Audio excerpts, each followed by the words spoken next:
नमस्कार साथियों। फिर एक बार स्वागत है आपका आपके अपने चैनल ज्ञान पे। ज्ञान गेट योर एम नाउ। जैसे कि हम जानते हैं, हम लोग हमारे इस वीडियो में सीसीएस रूल्स के बारे में डिस्कस करते हैं। ये जो सीरीज़ थी ये जीएफआर और एडवांसेस के बारे में थी। और सबसे पहले तो मैं आप लोगों से क्षमा चाहूँगा कि वीडियो डालने में मेरे साइड से बहुत देरी हो गई है। लगभग 7-8 महीने होते आ गए, पर क्या करूं दोस्तों, नई जिम्मेदारी थी। मेरा वाइस प्रिंसिपल में प्रमोशन हो चुका है। और सिर्फ मेरा ही नहीं, हमारे साथ साथ जितने भी लोगों ने हमारा ऑनलाइन सेशन ज्वाइन किया था, लगभग 3 महीने तक हमने जो क्लासेस किए, उसका फल हमारे सभी साथियों को उनकी मेहनत का मिला है। और उसके चलते आज लगभग 55 वाइस प्रिंसिपल और 35 के आसपास प्रिंसिपल हमारे ग्रुप से सिलेक्ट हुए हैं, जिन्होंने मेहनत की थी। तो चलो दोस्तों, शुरू करते हैं जीएफआर का। आज का हमारा वीडियो की जो 8 वीडियो की सीरीज़ है, उसमें का चौथा वीडियो आज हम लोग शुरू करेंगे। तो चलिए देखते हैं आज का हमारा पहला सवाल। तो आज का हमारा पहला सवाल है, on grounds of urgency who is competent to execute commencement of work without observing usual formalities. अगर समझ लो कोई चीज़ की अर्जेंसी आ जाती है, तो फॉर्मेलिटीज़ को ऑब्जर्व करे बिना किसको ये अधिकार है कि वो एग्जीक्यूट कर सकता है। अब समझ लो कोई इमरजेंसी आती है और कुछ फंड, कुछ चीज़ खरीदनी है, तो ऐसे टाइम पे बहुत सारी फॉर्मेलिटीज़ होती है, उसको ऑब्जर्व किए बिना अधिकारी, कौन सा अधिकारी को अधिकार प्राप्त है कि जो वो खरीदी कर सकता है। तो दोस्तों इसका सही आंसर है option number A, executive officer concern. ये जो एग्जीक्यूटिव ऑफिसर होता है, ये शॉपिंग कर सकता है, ये वो ऑर्डर दे सकता है जब अर्जेंसी वाला ग्राउंड होगा तब। तो आगे देखते हैं दोस्तों अगला सवाल। For projects up to 100 crore, powers are vested with the administrative ministry और department to accept a variation in the approved estimate within. जहां पे 100 करोड़ तक का प्रोजेक्ट है, तो कितने हद तक एडमिनिस्ट्रेटिव मिनिस्ट्री या वो डिपार्टमेंट को अधिकार है कि उसमें वेरिएशन, उसमें बदलाव वो ला सकते हैं। तो दोस्तों इसका ऑप्शन है 10%, 20%, 30%, 40%। तो इसका सही आंसर होगा दोस्तों 10%। 10% इज द करेक्ट आंसर। जहां पे 100 करोड़ तक का अगर कोई प्रोजेक्ट है, तो एडमिनिस्ट्रेटिव जो भी मिनिस्ट्री के अंतर्गत वो प्रोजेक्ट आता है, उसमें वो 10% का वेरिएशन कर सकते हैं, उसको घटा सकते हैं या बढ़ा सकते हैं। चलिए आगे देखते हैं। विच item will not come under the purview of definition of goods. दोस्तों स्टार मार्क करके रख लीजिए ये सवाल। अभी नवोदय के प्रिंसिपल वाइस प्रिंसिपल दोनों में सवाल आया था। निम्नलिखित में से कौन सी चीज गुड्स इस टाइटल में नहीं आती। ये दोस्तों नहीं पे ज्यादा ध्यान देना है, बहुत से लोग ये नहीं पे ध्यान नहीं दे पाते, तो नहीं पे ध्यान देना है हमको। तो इसका सही आंसर है दोस्तों, ध्यान रखना है, बुक्स पब्लिकेशन जो है, बुक्स से, पब्लिकेशन से, पीरियोडिकल्स, ये गुड्स में नहीं आते। जीएफआर की जब हम शॉपिंग करते हैं, तो बुक्स, पब्लिकेशन और पीरियोडिकल्स ये गुड्स के माध्यम में नहीं आते। तो चलिए दोस्तों आगे का सवाल देखते हैं। Which fundamental principle is essential for an authority delegated with financial powers for procuring goods in public interest. जब भी कभी आप पब्लिक इंटरेस्ट में कोई भी चीज खरीदते हो, साथ में दोस्तों ध्यान रखना है, चाहे आप जितना बड़ा हम अधिकारी बनेंगे उतनी जिम्मेदारियां बढ़ जाती है।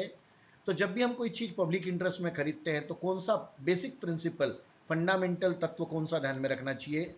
तो जैसे कि हमारे आंसर में दिख रहा है, रिस्पॉन्सिबिलिटी एंड अकाउंटेबिलिटी होनी चाहिए, fair and equitable treatment of suppliers होनी चाहिए, promotion of competition in public procurement, PPP जो है उस पर हमको पब्लिकेशन करना चाहिए।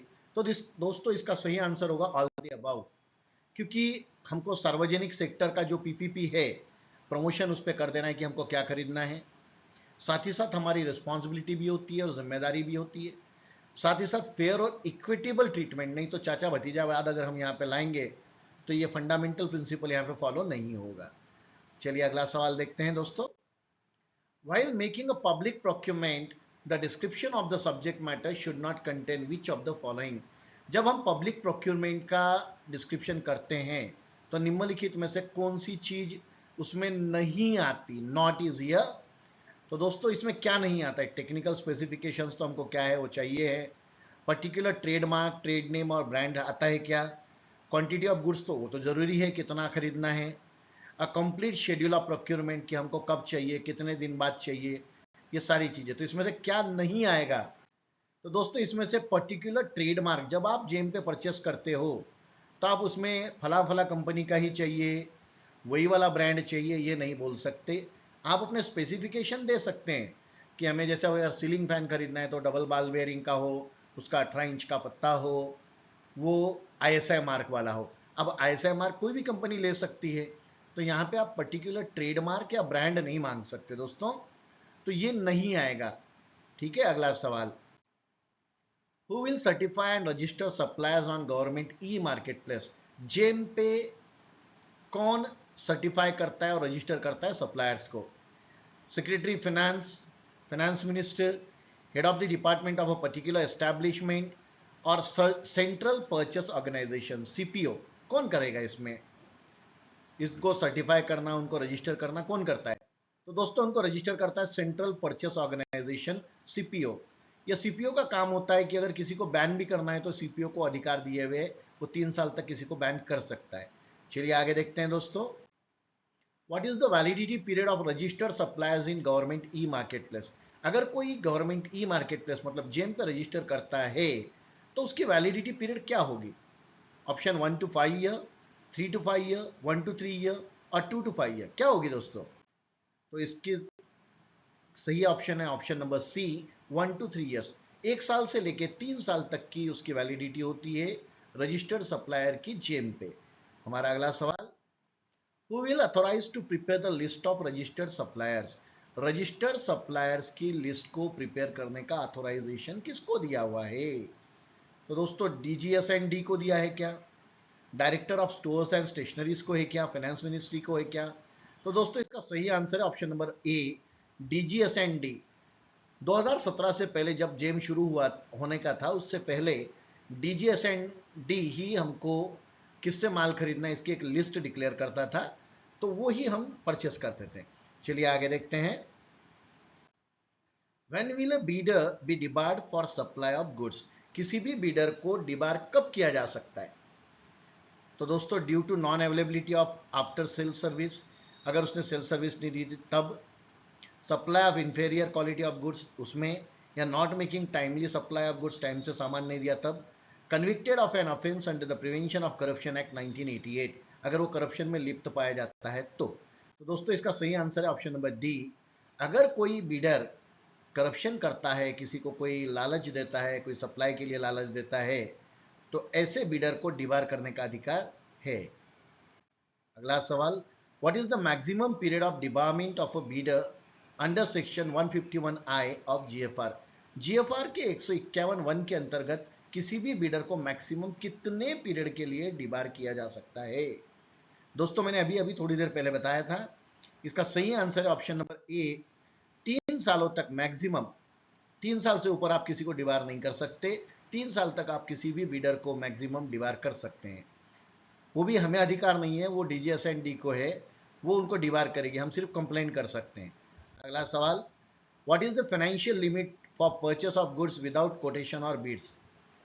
बिना किसी कोटेशन के या बिना किसी बीड के फाइनेंशियल लिमिट क्या है परचेस की? ये सवाल को स्टार मार्क करके रखिए, कई बार ये सवाल पूछा गया है, अलग अलग डिपार्टमेंट की अपनी अपनी लिमिट्स है। तो इसका क्या जवाब होगा दोस्तों?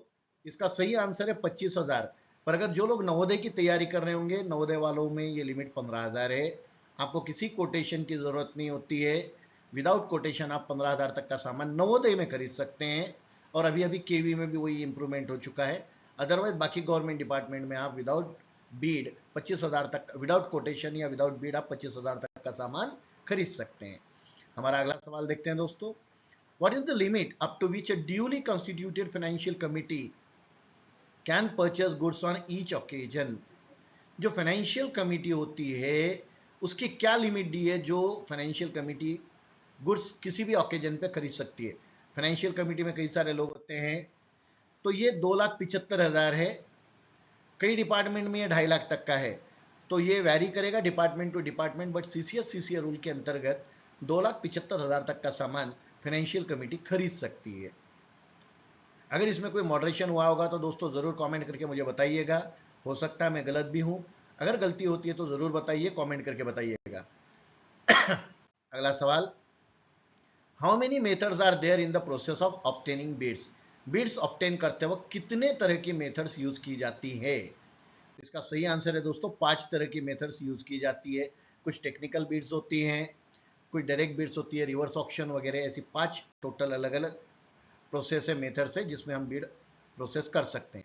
अगला सवाल, what are the standard methods adopted for obtaining bids during purchase of goods? Purchase of goods के टाइम पे कौन सी स्टैंडर्ड मेथड को हम लोग अडॉप्ट करते हैं? Advertise tender inquiry, limited tender inquiry, single tender inquiry या ऑल द अबव? तो दोस्तों इसका हम उपरोक्त सभी का उपयोग हम लोग करते हैं, तो इसका सही आंसर होगा all the above. All the above मतलब हम एडवर्टाइज टेंडर भी देते हैं, लिमिटेड टेंडर भी देते हैं और सिंगल टेंडर भी देते हैं।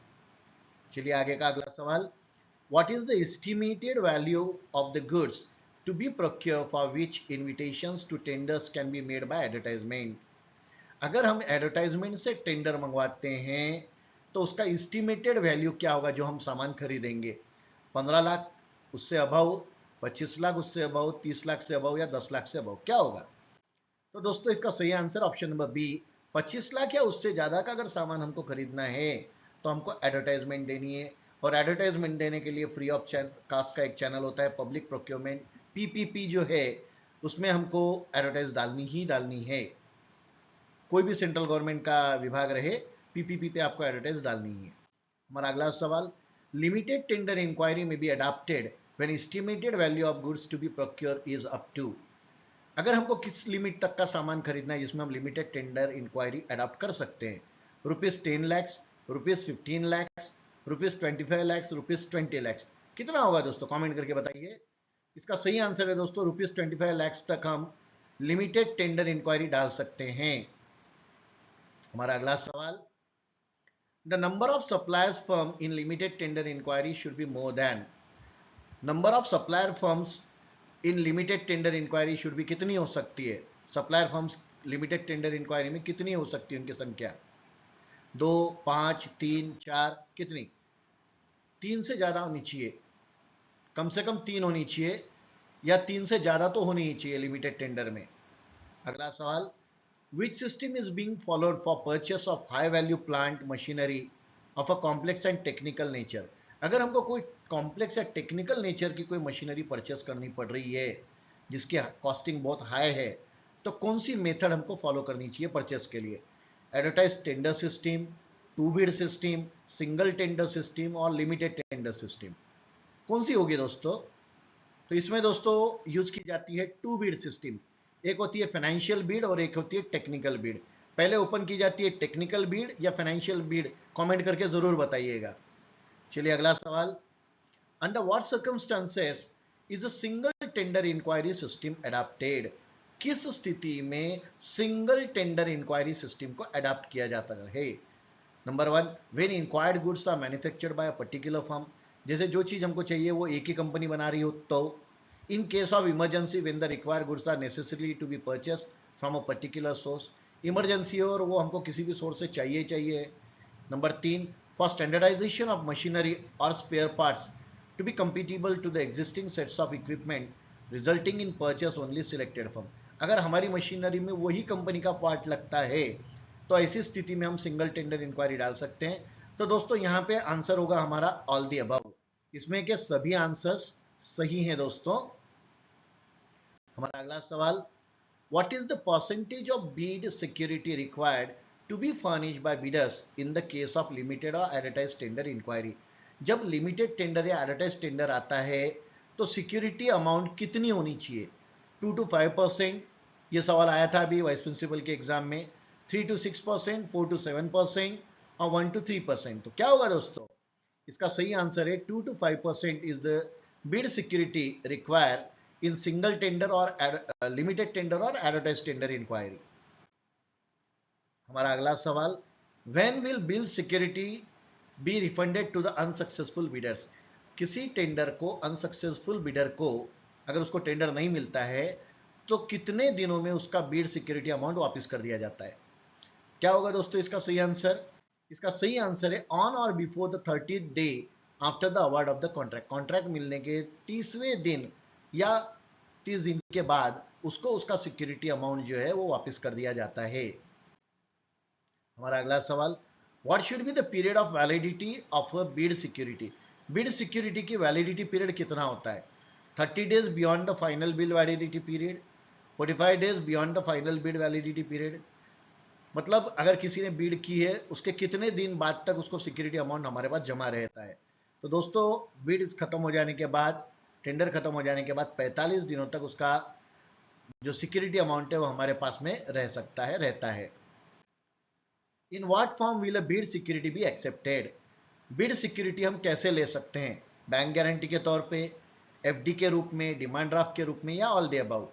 तो दोस्तों ये किसी भी रूप में चलता है, all the above is the correct answer. हम बैंक गारंटी भी ले सकते हैं, फिक्स डिपॉजिट भी ले सकते हैं, डिमांड ड्राफ्ट भी ले सकते हैं। हमारा अगला सवाल, a performance security should be for an amount of the value of contract as specified in the bid document, bid document में जो सिक्योरिटी शुड बी है वो अमाउंट कितनी होती है। शायद मुझे लगता है सवाल रिपीट हो चुका है, फिर भी कोई बात नहीं। इसका सही आंसर होगा दोस्तों 5 to 10%। अगर परफॉर्मेंस सिक्योरिटी जो होती है, अगर हमने किसी से भी कोई मशीनरी ली तो मशीनरी की जो बिड सिक्योरिटी अमाउंट होती है वो 5 से 10% होती है। नहीं तो क्या होगा, वो सामने वाला मशीन लगा के चल जाएगा, 1 या 2% अगर उसका बिड सिक्योरिटी अमाउंट रहा और बाद में मशीन खराब हो गई तो वो नहीं आया तो हमारा लॉस हो सकता है। तो ऐसी स्थिति में 5 से 10% तक उससे वो बिड सिक्योरिटी अमाउंट रखी जाती है, जहाँ पे परफॉर्मेंस सिक्योरिटी रखी जाएगी। तो दोस्तों ये ध्यान रखना है, परफॉर्मेंस सिक्योरिटी और बिड सिक्योरिटी में थोड़ा सा अंतर है। जो परफॉर्मेंस सिक्योरिटी होती है, जहाँ पे हम बड़े बड़े प्लांट्स लगवाते हैं, ऐसे स्थिति में उसका 10% तक हम लोग हमारे पास जमा रखते हैं। और आज का हमारा आखिरी सवाल, what should be the validity period of performance security beyond the date of completion of all contractual obligations, सभी कॉन्ट्रैक्चुअल ऑब्लिगेशंस खत्म हो जाने के बाद परफॉर्मेंस सिक्योरिटी कितने दिनों तक रखी जा सकती है, 60 डेज, 45 डेज, 50 डेज या 30 डेज। तो दोस्तों इसका सही आंसर है 60 डेज, 60 दिनों तक। मतलब हमारा जो भी मटेरियल हमको लग गया उसकी वैलिडिटी भी हो गई, 1 साल की है, उसके बाद भी हम 60 दिनों तक उसको परफॉर्मेंस सिक्योरिटी अमाउंट को हमारे पास रख सकते हैं। तो दोस्तों ध्यान रखिए, ईएमआरएस की एग्जाम अभी आने ही वाली है, फॉर्म भरे जा चुके हैं, रिजल्ट केवी का रिजल्ट आ चुका है। हमारे बहुत से साथी जो सिलेक्ट हो गए उनको मेरे तरफ से लख लख बधाइयाँ। और भी अगर आपको लगता है कि हमारे वीडियोस में कुछ इंप्रूवमेंट होनी चाहिए तो ज़रूर मुझे कमेंट करके बताइए। और दोस्तों एक विचार चल रहा है कि क्यों ना हम रोज के 10 सवाल सुबह 7 बजे आपको दें, और साथ ही में आप उस पर हमें कमेंट दीजिए कि क्या करना चाहिए, क्या इंप्रूवमेंट करने चाहिए या इम्प्लीमेंटेशन इसका करना चाहिए। और भी किसी टॉपिक पे अगर आपको वीडियो चाहिए होता है तो कमेंट करके ज़रूर बताइए। आज के लिए इतना ही, थैंक यू। और जिन लोगों ने अभी तक मेरे चैनल को सब्सक्राइब नहीं किया है ज़रूर ज़रूर सब्सक्राइब करिए और बेल आइकॉन को प्रेस कर दीजिए ताकि मेरे आने वाले सभी वीडियो के नोटिफिकेशन आपको वक्त से मिलते रहे। दोस्तों कथनी और करनी में बहुत बड़ा अंतर होता है। हमने जो कहा था हमने करके दिखाया। हमारे साथ के, मैं खुद ही नहीं, मेरे साथ के कई सारे लोग, आप चाहे तो केवीएस एनवीएस वाला एक ग्रुप है, आप देख सकते हैं कई सारे लोग आज प्रिंसिपल वाइस प्रिंसिपल बन चुके हैं। और हम उम्मीद करते हैं कि एमआरएस में भी आप में से बहुत सारे लोग ज़रूर ज़रूर बनेंगे। चलिए आज के लिए इतना ही काफ़ी है, धन्यवाद। आपका दिन मंगलमय हो।